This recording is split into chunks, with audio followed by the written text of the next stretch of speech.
Are you confused about which question are the most important for your medical surgical nursing exam?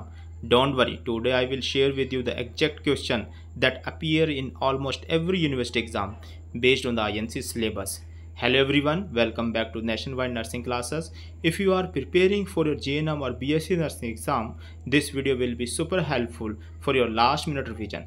I have compiled the most important question for medical surgical nursing completely following the INC syllabus, and these are commonly asked in university exam across India. So stay with me till the end and don't forget to subscribe for more nursing studies material, previous year question and exam tips. So let's start the questions from the first unit. Unit name is the introduction to medical surgical nursing. तो इस unit में सबसे important question जो है वो है inflammation, definition, type, phases and treatment. All और जो इन्फ्लामेशन है उससे रिलेटेड आपसे क्वेश्चन आ सकता है इस यूनिट से. सेकंड है वुंड हीलिंग, फेजेस और इसके मैकेनिज्म. ये क्वेश्चन में ऑलवेज आता है जिसमें पूछा जाता है वुंड हीलिंग क्या है, फेजेस क्या है, उसके मैकेनिज्म क्या है. Role and responsibility scrub nurse. Third question is the very important, role and responsibility of the scrub nurse. Last question है द हेल्थ केयर मॉडल्स. तो ये फर्स्ट यूनिट के अंदर 4 वेरी इंपॉर्टेंट क्वेश्चन इन्फ्लामेशन से related, wound healing से related, role and responsibility scrub nurse का और health care models. Next move to the second unit. तो सेकेंड यूनिट में that is name is the perioperative nursing. तो perioperative nursing के अंदर क्या क्या इंपॉर्टेंट है, role and responsibility of the nurse in OT. तो ऑपरेशन थिएटर के अंदर नर्सेस का क्या रोल एंड क्या रिस्पॉन्सिबिलिटी है, ये क्वेश्चन 5 मार्क्स के अंदर आता है क्वेश्चन ऑलवेज.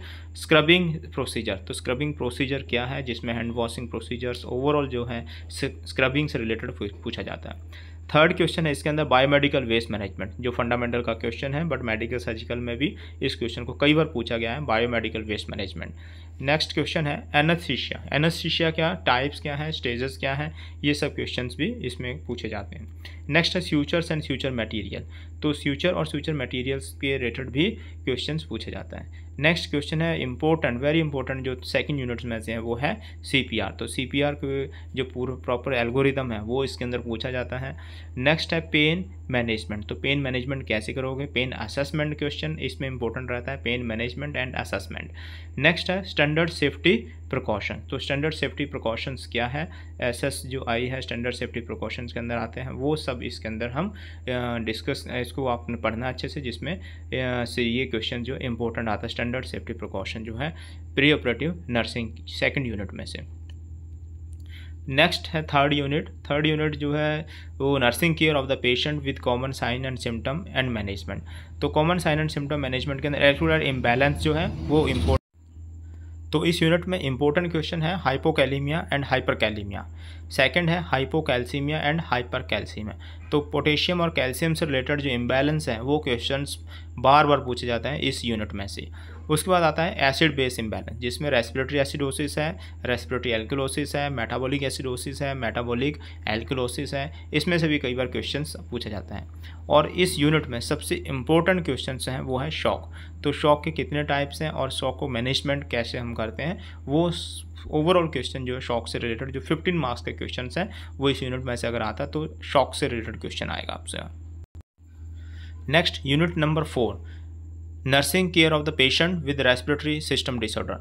तो रेस्पिरेटरी सिस्टम से डिसऑर्डर्स जो हैं उनके अंदर उसमें क्या क्वेश्चन आ जाते हैं, एबीजी एनालिसिस है, सेकंड क्वेश्चन है चेस्ट फिजियोथेरेपी, थर्ड क्वेश्चन है ट्रेकियोस्टमी केयर, फोर्थ क्वेश्चन जो डिजीज कंडीशन से रिलेटेड है वो वेरी इंपॉर्टेंट जो क्वेश्चन है वो है सीओपीडी.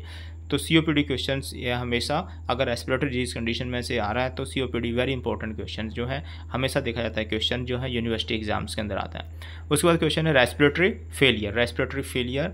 नेक्स्ट है chest injury, next bronchitis, pneumonia, oxygen therapy and mechanical ventilators. तो ये क्वेश्चंस इसमें से इंपॉर्टेंट्स हैं. और emphysema and acute respiratory distress syndrome ARDS, ये क्वेश्चंस भी कई बार एग्जाम में आते हैं. तो emphysema, ARDS, bronchitis, pneumonia, respiratory failure, COPD, ये सारे क्वेश्चन जो इस यूनिट में से इंपॉर्टेंट हैं. Next unit 5 number, nursing care of the patient with disorder of digestive system. तो डाइजेस्टिव सिस्टम से डिसऑर्डर जो है उसमें कौन कौन से, हाइटल हर्निया, पहला क्वेश्चन जो है important, hiatal hernia.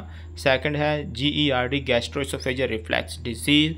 Third one is the appendicitis. Fourth one है peptic ulcer and duodenal ulcer. Next question inflammatory bowel disease, तो IBD इनके नाम से भी क्वेश्चन आता है, तो कौन सी डिजीज़ जो है वो इसी के अंदर आता है, तो इन्फ्लामेटरी बाउल डिजीज, तो ये भी क्वेश्चन इंपॉर्टेंट है। उसके बाद है एक्यूट पैनक्रियाटाइटिस, तो एक्यूट पैनक्रियाटाइटिस जो क्वेश्चन है वो इंपॉर्टेंट है rather than chronic pancreatitis. Next question आता है jaundice, liver cirrhosis, liver failure, तो ये लीवर से रिलेटेड क्वेश्चन जो है इंपॉर्टेंट है, liver cirrhosis, liver failure and jaundice. उसके बाद आता है क्वेश्चन कोलिलिथियोसिस, तो कोलिलिथियोसिस हमारे जो गॉल ब्लैडर है उससे रिलेटेड क्वेश्चन है, तो वो वेरी इंपॉर्टेंट है। और अगर हम इस पूरी यूनिट में से अगर हम क्वेश्चंस देखें जो नर्सिंग केयर से रिलेटेड है, तो वो कौन सा है, स्टोमा केयर, तो स्टोमा केयर जो है वो इस यूनिट में सबसे इंपॉर्टेंट क्वेश्चन है अगर हम नर्सिंग केयर से रिलेटेड क्वेश्चन आता है। तो अगर डिजीज़ कंडीशन में से आता है तो hiatal hernia, GERD, appendicitis, peptic ulcer, IBD, acute pancreatitis, jaundice, liver cirrhosis, liver failure and cholelithiasis, ये सारे क्वेश्चन इंपॉर्टेंट है। उसके बाद है next unit 6 units care of the patient with cardiovascular disorder, तो कार्डियोवैस्कुलर डिसऑर्डर के अंदर सो मैनी डिजीज़ कंडीशंस हैं। अगर हम इस सिलेबस को देखते हैं तो बहुत ज़्यादा इसमें डिजीज़ कंडीशंस हैं, बट यहाँ सबसे इंपॉर्टेंट जो कंक्लूजन जो है ओवरऑल कार्डियोवैस्कुलर डिसऑर्डर्स का वो ये है जो ऑलवेज एग्जाम्स में क्वेश्चन आते हैं, वो है मायोकार्डियल इन्फार्क्शन। सेकेंड है rheumatic heart disease. Third is the cardiac डिसरिथमिया। Fourth one is congestive heart failure. Next है पल्मोनरी एडिमा। और उसके बाद है डी वेन थ्रोम्बोसिस। अगर पेरिफेरल वैस्कुलर डिसऑर्डर की हम बात करें तो D vein thrombosis very important question है रिलेटेड टू दिस वन। उसके बाद है CABG एंड डिफिब्रिलेटर। अगर प्रैक्टिकली क्वेश्चंस कहीं आता है प्रोसीजर से रिलेटेड है तो कौन सा, coronary artery bypass grafting, CABG और डिफिब्रिलेटर के ऊपर क्वेश्चन आता है। उसके बाद अगर कहीं शॉर्ट नोट आए क्वेश्चंस के अंदर तो वो कौन सा, एंजाइना पेक्टोरिस जो है वो इसमें से इंपॉर्टेंट शॉर्ट नोट के रूप में जो एग्जाम में आता वो ये है। तो ये ओवरऑल जो है 6 नंबर यूनिट कार्डियोवैस्कुलर डिसऑर्डर से रिलेटेड इंपॉर्टेंट क्वेश्चन। उसके बाद next question is the 7 nursing care of the patient with disorder of the blood. तो ब्लड डिसऑर्डर से रिलेटेड इंपॉर्टेंट क्वेश्चंस अब यहाँ पे सिर्फ 3 ही क्वेश्चंस बनते हैं इंपॉर्टेंट। वो कौन सा, ब्लीडिंग डिसऑर्डर जिसमें हीमोफीलिया और वॉन विलीब्रॉन डिजीज जो है वो, ये वेरी वेरी इंपॉर्टेंट क्वेश्चन जो है। अगर कहीं ब्लीडिंग डिसऑर्डर में से पूछा था, ब्लड डिसऑर्डर में से कहीं क्वेश्चन आता है तो ब्लीडिंग डिसऑर्डर पूछेगा। ब्लीडिंग डिसऑर्डर में हीमोफीलिया एंड वॉन विलीब्रॉन डिजीज जो है वो पूछेगा आपसे। नेक्स्ट वन है ल्यूकेमिया। तो अगर कैंसर से रिलेटेड क्वेश्चन पूछ रहा है ब्लड के अंदर तो ल्यूकेमिया क्वेश्चन आ सकता है। और अगर कहीं शॉर्ट नोट पूछ रहा है हल्का फुल्का क्वेश्चन तो वो आयरन डेफिशिएंसी एनीमिया क्वेश्चन आपको एग्जाम में देखने को मिलेगा। Next unit is the 7th nursing care of the patient with disorder of endocrine system. तो एंडोक्राइन सिस्टम से जो रिलेटेड जो क्वेश्चंस हैं इंपॉर्टेंट क्वेश्चन जो हैं वो यहाँ पे है थायराइड ग्लैंड डिसऑर्डर। तो अभी जो थायराइड ग्लैंड के क्वेश्चंस है वो ऑलवेज यूनिवर्सिटी एग्जाम्स के अंदर आपको देखने को मिलेंगे, जिसमें का थायराइड ग्लैंड के डिसऑर्डर, हाइपरथायराइडिज्म एंड हाइपोथायराइडिज्म जो आपको क्वेश्चंस मिलेंगे यहाँ पे। नेक्स्ट है डायबिटीज़ मेलाइटस, जो वेरी इंपॉर्टेंट क्वेश्चंस हैं और ये वर्ल्ड वाइड डिजीज़ कंडीशन जो है वो फेमस डिजीज़ कंडीशन कह सकते हो। तो जिसमें क्या है डायबिटीज़ मेलाइटस जो है वो, और diabetes insipidus and insulin therapy. अगर हम प्रैक्टिकली क्वेश्चंस को उठा रहा है तो नर्सिंग केयर से रिलेटेड तो इंसुलिन थेरेपी जो है वो यहाँ पे आपको क्वेश्चन देखने को मिल सकता है। तो थायराइड ग्लैंड डिसऑर्डर और डायबिटीज़ मेलाइटस ये क्वेश्चन वेरी इंपॉर्टेंट है हमारे एंडोक्राइन सिस्टम में से।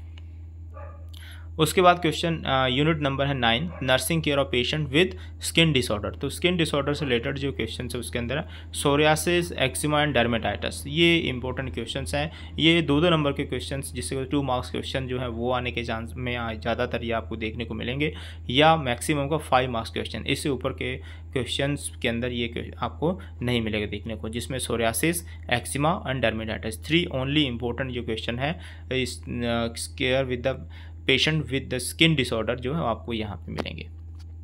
नेक्स्ट है 10th नंबर यूनिट जिसमें nursing care of patient with musculoskeletal disorder. तो मस्कुलोस्केलेटल डिसऑर्डर्स में इंपॉर्टेंट क्वेश्चन है फ्रैक्चर। तो most important question is the fracture. Second है arthritis osteoporosis, Paget disease and bone marrow aspiration, Pott's disease and type of the skin traction. Practical अगर question आ रहा है कुछ इसमें से नर्सिंग प्रैक्टिकली जो है वो type of the skin traction जो है वो क्वेश्चन आता है। और अगर हम डिजीज कंडीशंस या डिजीज पोर्शन में से अगर क्वेश्चन देखें तो fracture, arthritis, osteoporosis, Paget disease and bone marrow aspiration and pots disease, तो ये क्वेश्चन इंपॉर्टेंट है मस्कुलोस्केलेटल डिसऑर्डर में से। तो इन सभी में अगर हम वेरी इंपॉर्टेंट क्वेश्चन की बात करें तो फ्रैक्चर और ओस्टियोपोरोसिस जो है क्वेश्चन आने के चांसेस रहते हैं। नेक्स्ट है यूनिट नंबर 11, तो nursing care of the patient with communicable disorder. तो कम्युनिकेबल डिसऑर्डर्स में कौन कौन सा, फर्स्ट इंपॉर्टेंट जो है टीबी और डॉट्स थेरेपी। टीबी के बारे में पूछता है और इसके डॉट्स थेरेपी के ऊपर भी कभी शॉर्ट नोट्स पूछा जाता है, वो आता है। उसके बाद है hepatitis A and hepatitis E question है। स्मॉल पॉक्स, टेटनस, कोविड-19, dengue, swine flu, Hansen disease, जिसे लेप्रोसी को हैंसन डिजीज़ बोलते हैं। तो आपको घुमाने के लिए, कंफ्यूज करने के लिए वो हैंसन डिजीज़ नाम डाल देगा और वो क्वेश्चंस क्या है, लेप्रोसी है। उसके बाद जो है जो डिजीज़ कंडीशन जो कॉमनली जो इसके अंदर एड्स, ये भी पूछता है कभी और पूछ लेता है अगर इजी क्वेश्चंस दे रहा है तो। उसके बाद येलो फीवर जो है वो क्वेश्चन ये है। तो कम्युनिकेबल डिजीज़ के अंदर टीबी, हेपेटाइटिस और small pox, tetanus, covid, dengue, swine flu, Hansen disease, AIDS and yellow fever, ये सारे क्वेश्चन क्या इंपॉर्टेंट है related to the communicable disorders. Next मैं बात करूँगा क्वेश्चंस जो वेरी इंपॉर्टेंट और शॉर्ट क्वेश्चंस के अंदर आते हैं। तो जो 2 नंबर के क्वेश्चन जो है एग्ज़ाम पैटर्न के अकॉर्डिंग जो 2 नंबर के क्वेश्चन जो है 8 यानी कि 4 क्वेश्चंस आते हैं, वो कौन कौन से हैं, वो जो मेडिकल सर्जिकल फर्स्ट से रिलेटेड जो इंपॉर्टेंट क्वेश्चंस हैं वो यहाँ पे हैं। इनमें से क्वेश्चंस आने के चांसेस हैं, जैसे क्या है डोनिंग एंड डफिंग, ये क्वेश्चंस कई बार आता है 2 नंबर क्वेश्चंस के अंदर। नेक्स्ट है सर्जिकल साइट इन्फेक्शन, तो सर्जिकल साइट इन्फेक्शन से रिलेटेड भी क्वेश्चन पूछे जाते हैं। नेक्स्ट है GCS, ग्लासगो कॉमा स्केल। उसके बाद सिनकोप, सिनकोप क्या है और इसके क्या स्टेजेस हैं, वो सब चीज़ें इसके अंदर। नेक्स्ट है न्यूमोथोरैक्स, न्यूमोथोरैक्स की डेफिनेशंस और क्या कॉजेस क्या, वो सब चीज़ इसके अंदर पूछा जाता है, 2 नंबर के क्वेश्चन के अंदर आता है। साइनोसाइटस, नेक्स्ट है एम्फाइमा, नेक्स्ट है स्टोमेटाइटस, नेक्स्ट है हेमरॉइड्स। उसके बाद है पोर्टल हाइपरटेंशन और नेक्स्ट क्वेश्चन है कार्डियक मार्कर। अगर हम डायग्नोस्टिक क्वेश्चन अगर आता है तो डायग्नोस्टिक इवैल्यूएशन के अंदर तो कार्डियक मार्कर जो क्वेश्चन है जो कार्डियोवैस्कुलर डिसऑर्डर के अंदर ये इंपॉर्टेंट है।